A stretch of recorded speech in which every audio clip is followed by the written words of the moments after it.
감사합니다. 우리 말씀을 듣기 전에 한번 같이 기도하시고 말씀 듣겠습니다. 하나님 감사합니다. 주의 말씀은 살았고 운동력이 있어서 어떤 검보다 예리하여 우리의 관절과 골수를 찔러 쪼갠다고 하셨는데, 하나님 이 시간에 주의 말씀으로 저희들을 새롭게 하시고 주의 말씀 앞에 서는 저희들에게 은혜를 더하여 주시옵소서. 주께서 말씀하실 때 저희가 잘 들을 수 있도록 인도하시고, 성령 하나님께서 저희들의 마음과 귀와 영혼을 열어주시사 주의 말씀이 잘 전달될 수 있도록 축복하여 주시옵소서. 모든 것을 주님께 맡기며 우리 주 예수 그리스도의 이름으로 기도드리옵나이다. 아멘.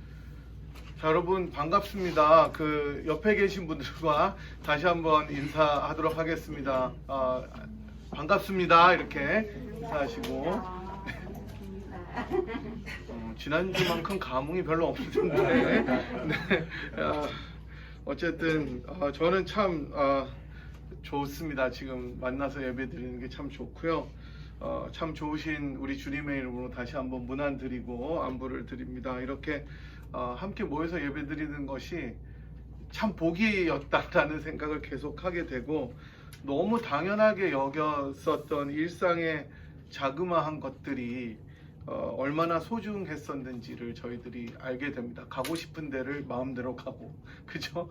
불편함 없이 다니고, 만나서 밥을 먹고, 이게 진짜 어려운 일이 됐잖아요. 이제 누구랑 정해서 밥을 먹자 그래도 안 나와요. 저도 안 나가고 왜 자꾸 나랑 밥을 먹자 그러지? 그 생각이 나기 때문에 그게 얼마나 소중한 일이었던지를 생각하게 되고, 지난주에 저희들이 또 함께 여기서 성찬하고 또 식사를 할 때 그 밥이 지금까지 1년 반 정도 지나면서 먹었던 밥 중에 제일 맛있었던 것 같아요.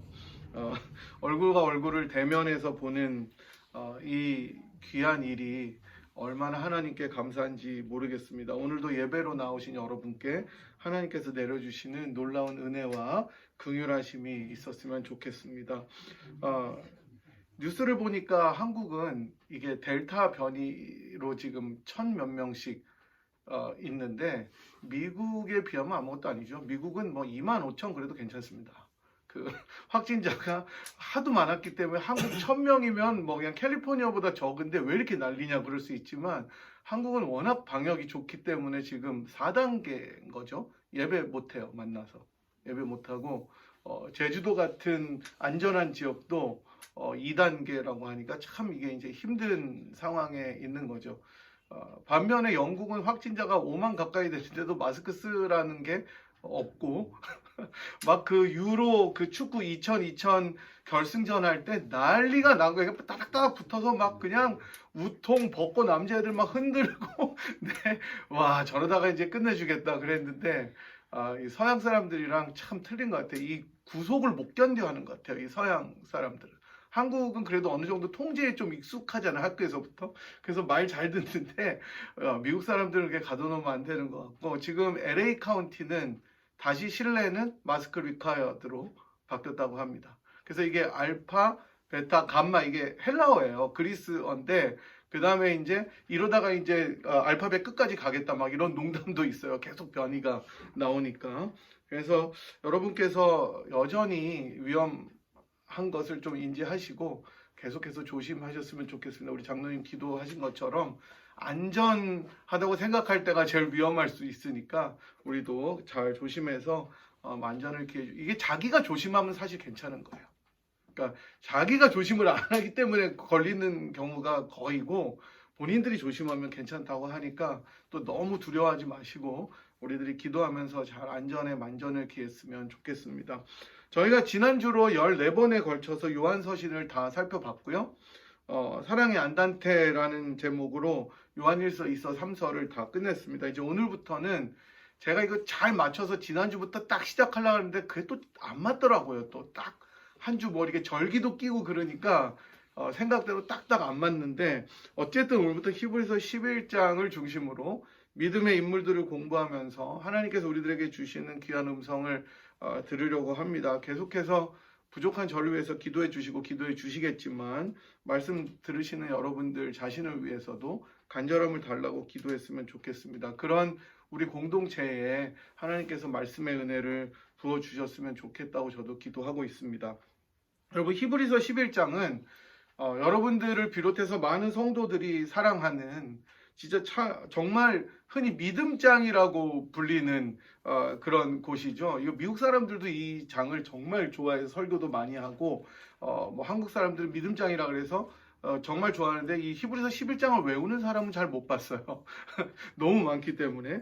히브리서 11장은 그래서 특별히 구약에 등장하는 믿음의 인물들을 쭉 다루고 있습니다. 다음 주부터 저희들이 그 사람들을 살펴볼 텐데 아벨부터 시작해서 에녹, 노아, 아브라함, 그리고 아브라함의 아내 사라, 모세, 그 다음에 사사들, 그리고 이름 없이 살다가 많은 믿음의 인물들에 대해서 말씀하고 있는 곳이 히브리서 11장입니다. 이들이 어떻게 믿음으로 자신에게 주어진 신앙의 여정들을 감당하면서 이 땅을 살았는지, 어려운 고비마다 그것을 어떻게 돌파하고 주님 안에서 믿음으로 극복했는지를 잘 보여주는 곳이 히브리서 11장입니다. 여러분 예전에 진짜 예전인데요. 제가 어렸을 때니까 여러분 가수 이용이라고 아세요? 이용? 대부분 아실 거예요. 조용필과 쌍벽을 이루려다가 조용필이 너무 세서 살짝 이제 후퇴한 분인데 가수 이용이라는 분이 부른 노래 중에 사랑, 행복 그리고 이별이란 가요가 있습니다. 여러분이 제목을 들으면 모르겠지만 아마 기억하시는 분들도 있을 텐데 사랑이란 아시죠? 왠지 모른 척해도 관심이 있는 게 사랑. 이거 참 녹음돼서 굉장히 부담스러운데 제가 가사가 그래요. 사랑이란 왠지 모른 척해도 관심 있는 게 사랑이야. 그대 믿을 수 없어 애타는 마음이 사랑이야. 그대 소중한 것을 모두 다 주는 게 사랑이야. 이게 이제 그 사랑에 대한 거고, 그 다음에 이제 뭐 이별이란 또 이렇게 있어요. 그거는 이제 제가 다 하지도 않겠습니다. 노래를 다 불러야 되기 때문에 안 되고, 이렇게 시작되는 노래인데 이거는 이제 사랑이 뭔지를 경쾌하게 잘 표현해주고 있죠. 사실 이 노래 외에도 사랑에 대해서 노래하는 정말 많은 노래들이 진짜 정말 이 세상에 많이 있어요. 가요든 뭐든 다 사랑에 대해서 노래하고 이별에 대해서 노래하고 행복에 대해서 노래하는데 다양하게 표현하고 있죠. 특별히 굉장히 유명한 사랑의 정의는 사랑은 눈물의 씨앗이다. 이거 굉장히 유명한 말이고, 사랑은 얄미운 나비다. 트로트를 좋아하시는 분이라면 다 아는 그런 가사입니다. 사랑에 대해서 잘 정의하기도 하고 또 사랑이 어떤 것인지를 노래하고 있죠. 이렇게 볼 때 사랑이란 것은, 또 행복이란 것은, 이별이란 것은 참 정의를 내리기 굉장히 어려운 것이라고 생각합니다. 여러분한테 사랑이란 뭐라고 생각하세요? 그럼 여러분 뭐라고 이야기하겠어요? 눈물의 씨앗이요. 뭐 이럴 수도 있고 몰라 나도 왠지 모르겠어도 관심 있는 게 사랑이야 이렇게 얘기할 수도 있겠죠. 한마디로 딱 부러지게 설명하거나 정의를 내리기 되게 어려운 게 이런 아주 추상적인 개념인 거죠. 오늘 저희들이 살펴보는 히브리서 11장의 믿음 역시 그렇다고 생각합니다. 저희들이 교회를 다니고 신앙생활을 하시면서 여러분 진짜 신앙의 연수가 진짜 오래되셨잖아요. 여기 5년 미만 계세요? 뭐 게임도 안 되는 거죠. 대부분 다 30년, 막 40년, 50년 이렇게 되시는데 신앙생활을 하시면서 사랑만큼이나 믿음에 대해서도 진짜 많이 들으셨을 거예요. 진짜 정말 너무 많이 믿어라, 믿습니다. 하지만 누군가 여러분에게 믿음이 무엇입니까? 라고 물어보신다면 정확하게 여러분들은 뭐라고 말씀하시겠어요? 묻지 말고 믿으세요. 이렇게 하실 건 아니잖아요. 그죠? 그만큼 사실 믿음이라는 개념 역시 한마디로 정의하기도 어렵고 여러 가지 특성과 성격들을 가지고 있다는 것입니다. 그렇다면 오늘 저희들이 보는 히브리서 11장에 나오는 내용, 여기서 믿음이란 무엇인지를 좀 저희들이 정의하는 것이 굉장히 중요한데요. 그러려면 사실 히브리서 10장 가장 후반부에서 이어지는 내용부터 저희들이 살펴보는 것이 중요합니다. 왜냐하면 그게 쭉 논리적인 순서들이 있기 때문입니다. 특히 10장 36절부터 나오는 내용부터 이 11장이 이어진다는 것을 여러분이 기억하셨으면 좋겠습니다. 여러분들이 잘 아시는 것처럼 히브리서를 읽는 독자들은 정말 큰 핍박 가운데 신앙생활을 했던 사람들이었습니다. 감시자들의 눈을 피해서 몰래 예배를 드렸고, 예수 믿는 것이 발각되면 정말로 잡혀가서 큰 고초를 겪고 심지어 순교하기도 했었던 상황 가운데 살았던 사람들이었다고 생각됩니다. 이러한 핍박 때문에, 핍박으로 인해서 히브리서 독자들이 있었던 공동체는 진짜 이렇게 가정에서 그 당시에 모였어요. 아무리 많이 모여도 50명이 못 모이는 공동체가 히브리서를 받는 사람들의 공동체였는데, 예수 그리스도에 대한 믿음을 저버리고 신앙을 떠나는 그야말로 배교의 현상들까지 있었습니다. 너무 핍박이 심하니까 믿음을 버리는 거예요. 히브리서를 읽어보면 이런 일들이 일어나고 이것에 대해서 경고하는 것을 보게 됩니다. 마치 우리나라가 일제강점기에 신사참배를 강요받았던, 그래서 믿음을 떠났던 그런 여러 성도들의 모습을 볼 수 있었던 것과 마찬가지입니다. 너무 핍박이 심하기 때문에 이제 나는 여기서 더 이상 예수 못 믿겠다. 이 신앙을 가지고는 못 살겠다. 내 사회에도 적응 못하고, 마치 이슬람권에 가면, 제가 지난번에도 말씀드렸지만 제 친구 목사님 누나가 10년인가 15년을 이란인가에서 사역을 했는데 결신자가 한 명 있었어요. 한 명. 15년 동안. 근데 그 사람도 집에서 쫓겨났어요. 그러니까 그 형제 자매도 다 버린대요. 그냥 예수 믿으면. 그러니까 그렇게 목숨 걸고 믿게 되는 거예요. 그러니까 이 당시에 그렇게 핍박을 받았으니까 내가 그렇게 사느니 예수 안 믿겠다 결심하는 거예요. 그 배교의 현상이 일어났던 것입니다. 이제 나는 예수 못 믿겠다. 따라서 히브리서의 저자는 이렇게 어려운 고난의 상황을 맞이한 성도들이 끝까지 인내하고 신앙을 지킬 수 있도록 당부하고 있습니다. 10장까지. 우리가 잘 아는 말씀이 지난주에 제가 읽어드렸던 10장 24절 25절의 말씀이 있잖아요. 그날이 가까움을 볼수록 더 모이기를 힘쓰라는 권면 역시 이러한 맥락에서 이해되는 것입니다. 안 모이는 거예요. 핍박이 있으니까. 그리고 이제 이어지는 10장 후반부에서는 그런 인내를 가지고 이제 너희들이 인내하면서 하나님을 버리는 그런 배교에 맞서서 신앙을 지키라고 이야기를 하는 것입니다. 그렇다면 우리가 이제 오늘 대하게 되는 11장 본문은 이러한 맥락에서 믿음을 이야기하고 있는 것입니다. 성경에 나오는 여러 가지 믿음의 개념들이 있지만 오늘 본문의 맥락에서 믿음은 핍박 가운데 인내하는 것과 관련된 믿음입니다. 가장 어렵고 가장 고통스럽고 앞이 전혀 보이지 않는 것과 같은 상황을 매일매일 마주하는 사람들에게 믿음이라는 것을 통해서 인내를 가지고 신앙의 경주를 끝까지 잘하라는 그런 내용입니다. 어쩌면 지금 우리도 비슷한 것 같아요. 우리는 뭐 핍박은 아니지만 이 바이러스가 우리를 사실 핍박하는 거죠. 못 모이게 핍박하고 우리도 굉장히 어려운 상황들에 있는데 저는 굉장히 비슷하다는 생각을 했습니다. 그렇다면 1절에서 히브리서 저자는 믿음을 무엇이라고 말씀합니까? 믿음은 바라는 것들의 실상이요 보이지 않는 것들의 증거다라고 이야기를 합니다. 이게 정말 유명한 말씀이죠. 여러분 다 외우시냐면 이거는 우리들이 믿음이란 그러면 여러분이 딱 이야기하실 수 있는 부분이에요. 하지만 11장에서 전체 11장이 되게 긴데요. 11장에서 제일 해석하기 어려운 구절이 1절이라고 합니다. 제가 그냥 쉽게 설교할 수 있는 거를 괜히 주석을 찾아보다가 정말 고생 많이 했는데 학자들은 쉬운 거를 어렵게 설명하는 은사들이 있는 것 같아요. 그래서 제가 이거를 설교를 준비할 때 다 찾아봐요. 그 딴 목사님들 어떻게 설교했는지도 찾아보고 주석도 찾아보고 뭐 나름대로 열심히 다 합니다. 이제 여러 시간을 들여서. 근데 제가 보니까 한국에서 유명하다는 목사님들 제가 비판하려는 게 아니고 너무 심플하게 진짜 목회 오리엔트 딱 돼가지고 본문의 뜻과는 전혀 다르게 그냥 막 하는 거예요. 그냥 그분들 성경 공부 교재도 제가 봤더니 이거 아닌데? 하는데 그냥 막 하고 그냥 확 하면 다 또 아멘 하니까 그래서 제가 좀 잘 찾아봤습니다. 이게 정말 어렵더라고요. 너무 또 어렵게 써놔가지고 그걸 또 한국말로 제가 또 바꿔야 되고 다 이렇게 해봤는데 1절은 믿음의 정의를 내리고 있지만 동시에 우리가 기억해야 될 사실은 여기서 내리는 정의만이 믿음이다라고 또 생각해서는 안 되는 거죠. 왜냐하면 앞서 말씀드린 것처럼 1절에 나오는 믿음은 인내와 연결해서 생각해야 되는 그런 믿음이고 그런 면에서 본다면 1절에 나타나는 믿음은 믿음의 정의뿐만 아니라 그 성격도 포함하고 있다는 것입니다.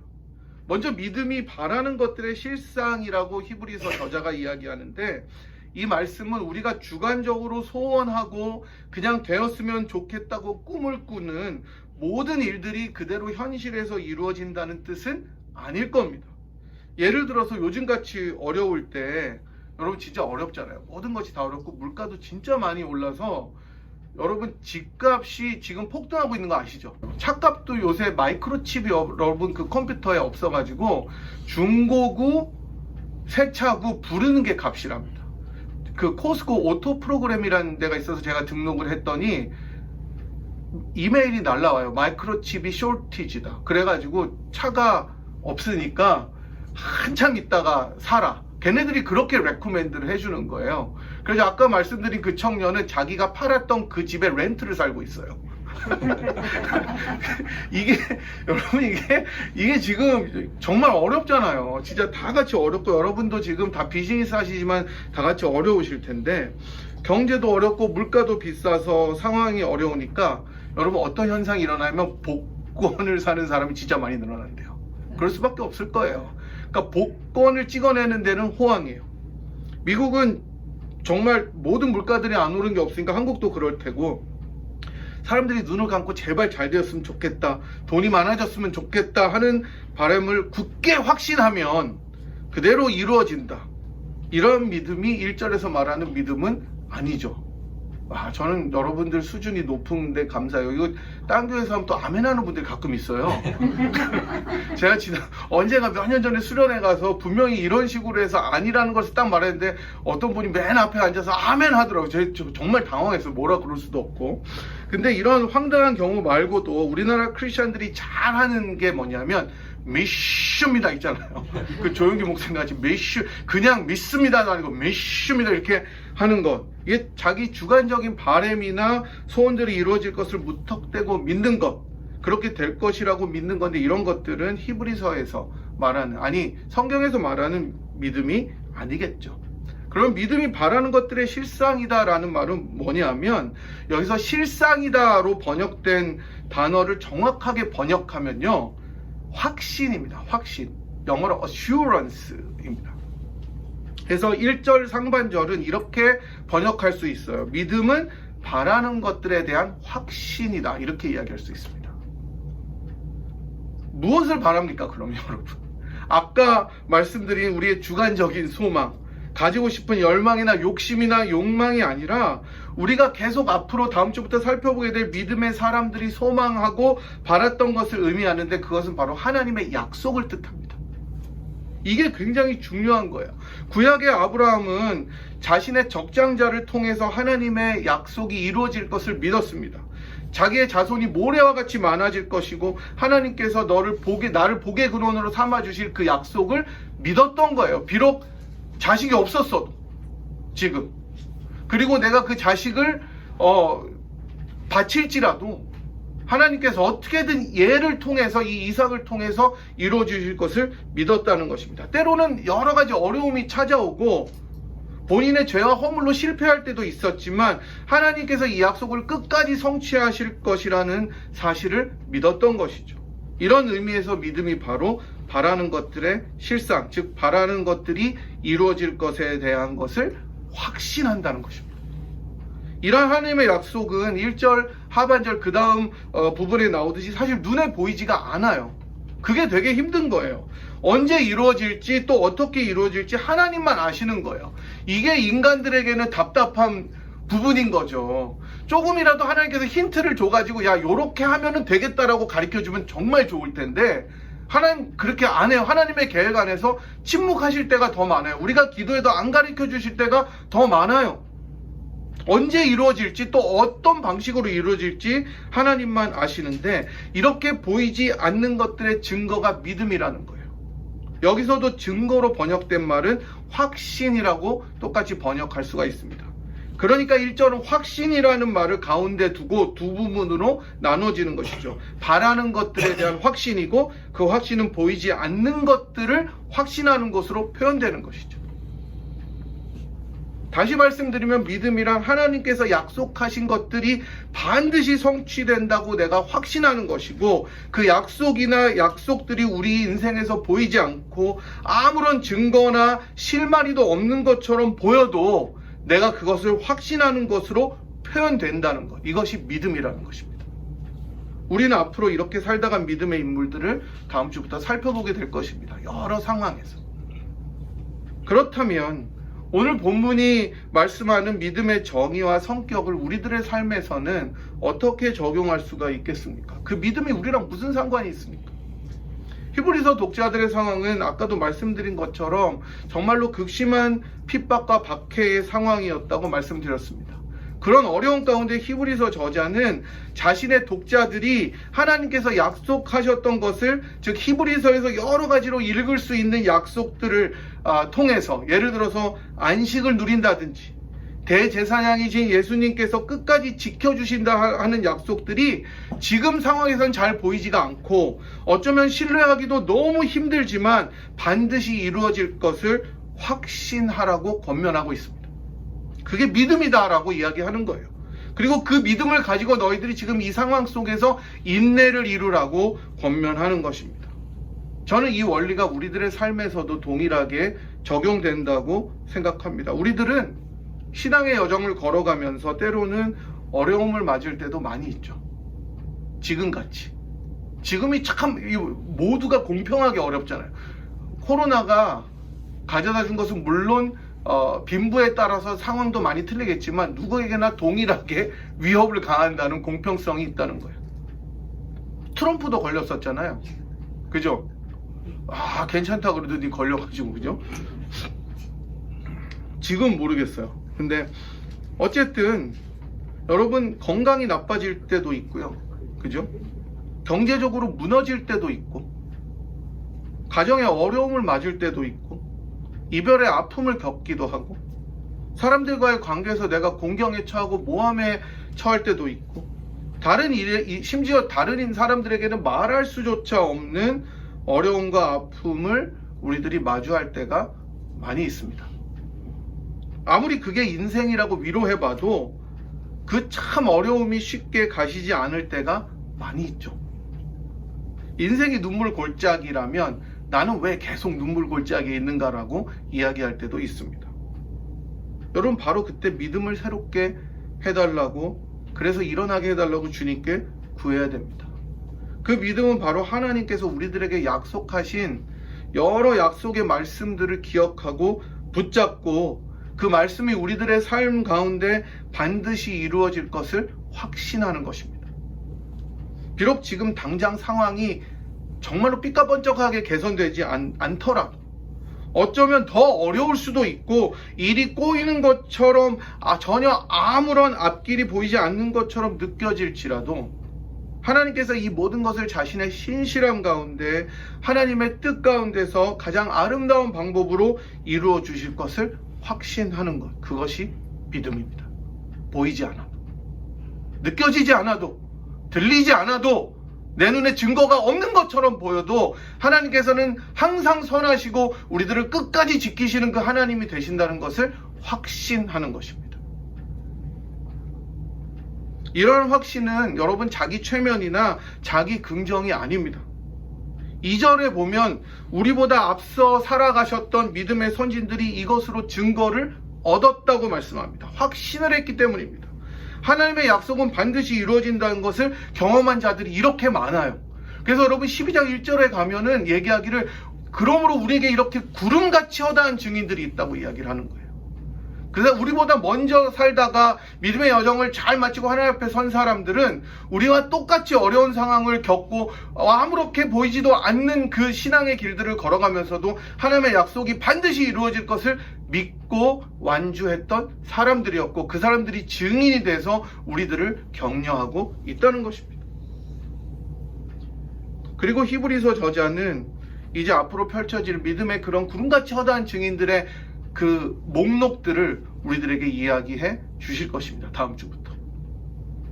절대로 공허하게 확신하는 믿음이 아니라 가장 확실한 하나님의 약속에 신뢰를 두는 것이 믿음입니다. 그러니 여러분, 어떤 상황에 처했든지 기운을 내십시오. 믿음을 새롭게 해달라고 기도하고 나아가십시오.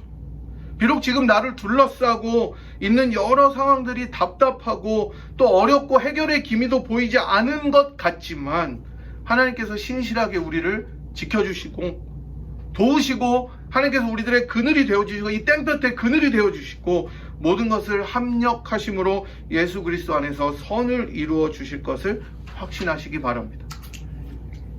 믿음 없이 방황하던 저희 모두를 믿음의 영역으로 초대하셔서 믿게 하시고 다시금 하나님을 신뢰하게 하시고 그 약속을 믿도록 하나님을 찬양하도록 하신, 그래서 믿음의 길을 걸어가게 하신 하나님을 높여드리시기를 바랍니다. 그래서 어떤 상황이나 다른 사람들의 말이나 내 마음에 스며드는 의심의 목소리나 사탄의 속임수에 귀를 기울이지 마시고, 그래서 우리의 확신을 그들에게 내어주는 것이 아니라 비록 내 눈에 아무 증거 보이지 않아도 믿음만을 가지고 나아가는 우리 모두가 되었으면 좋겠습니다. 그것이 이 히브리서 11장 1절부터 3절을 통해서 우리들에게 주시는 하나님의 메시지입니다. 그리고 저희들은 다음 주부터 그 증거로 살다 간 사람들을 한 명 한 명씩 살펴보게 될 것입니다. 그렇게 많은 사람들이 증언하는 거예요. 나도 이렇게 살다 갔으니 너희도 그렇게 살아라. 이것만큼 확실한 일이 없다라고 이야기하는 것입니다. 여러분, 인생에 절망하지 마십시오. 내 꼬라지가 왜 이러냐고 한탄하지 마십시오. 여러분들을 위해서 예수께서 오셨습니다. 믿음을 주시기 위해서 오셨습니다. 그리고 성실하신 하나님께서 그 아들 안에서 모든 것이 합력해서 선을 이루도록 인도하십니다. 비록 내 눈에 증거들이 보이지 않더라도 믿음만을 가지고 늘 걸어가는 귀한 인생이 되기를 참 좋으신 우리 주님의 이름으로 축복하겠습니다. 저희들 같이 한번 한 목소리로 기도할게요. 저희들 기도하고 이제 찬양할 텐데 오늘 주신 말씀 기억하시면서 하나님 저희들에게 믿음을 더하여 주시고 우리들이 마주한 상황들이 때론 어렵고 힘들지라도 다시 한번 주님께서 주신 믿음으로 일어서고 예수의 이름으로 승리하는 자가 되도록 축복하여 주시옵소서. 같이 기도하고 제가 기도하겠습니다. 하나님 아버지 감사합니다.